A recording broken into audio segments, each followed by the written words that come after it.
may delisyosang ka-love team! Mara Tony! Mara Tony! Ikaw, anong trip mo?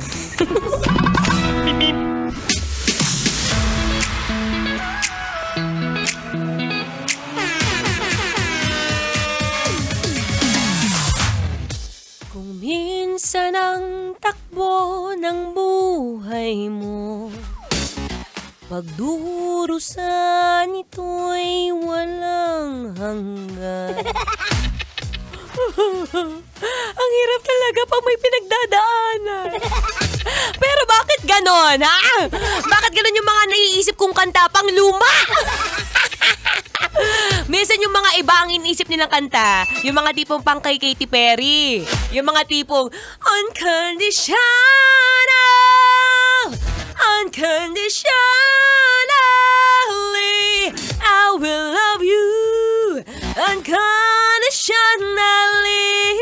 Pero pag sa akin, gulong ng palad, ang buhay ay gulong ng palad. Sabi ko sa'yo, mahilig ako sa matatanda, mga lumang kanta eh. Ay, nako. Alam nyo, minsan talaga sa buhay, may dumadating yung pagkakataon na medyo nalulungkot ka, medyo napapaisip ka, bakit ganito nangyayari sa akin, Lord? Bakit parang ang dami-dami kong nagawang kasalanan kahit araw-araw naman ako nagdadasal? Diba? Minsan kasi, baka may mga time sa atin na minsan nare-recognize lang natin yung presensya ng Panginoon kapag kailangan natin siya, be. Aminin mo, ha? Minsan, magpe-pray ka lang kapag ka gusto mong bumili o gusto mong makahiram dyan sa kapitbahay mong maraming pera. Pero pag mga tipong, Lord, thank you. Thank you sa blessings. Thank you dahil hanggang ngayon nakakautang pa rin ako dyan kay Mrs. Diba? Alam nyo, makwento ko lang, no? May mga time talaga sa buhay ko na feeling ko medyo dinadagukang niya ako. Diba? Dati kasi pag bata ka, alam mo yung may mga problema ka na okay lang, simpleng sorry, pwede mong magawa. Pero ngayon kasi kailangan may kasama na siyang action, be. Hindi pwedeng pa-baby-baby na tayo ngayon. Dahil we have to take the full accountability, full responsibility sa mga bagay na ginagawa natin ngayon. Kasi ang hirap talaga pag tumatanda. Pero syempre, hindi naman mawawala sa atin yan na may mga oras talaga na feeling down tayo. Tingnan mo to. Malungkot ka lang. Hayaan mo, malungkot ka ngayon. Bukas sasaya ka ulit. Okay lang yun.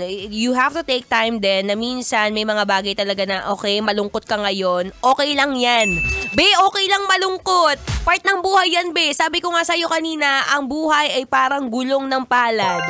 Minsan nasa tuktok, minsan nasa ilalim ka, and that's totally fine.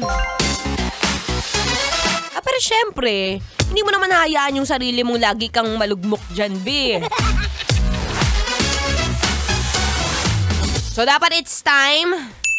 It's time para isipin mo sa sarili mo, okay, malungkot ako today, pero anong pwede kong gawin bukas para bukas ako naman ay happy.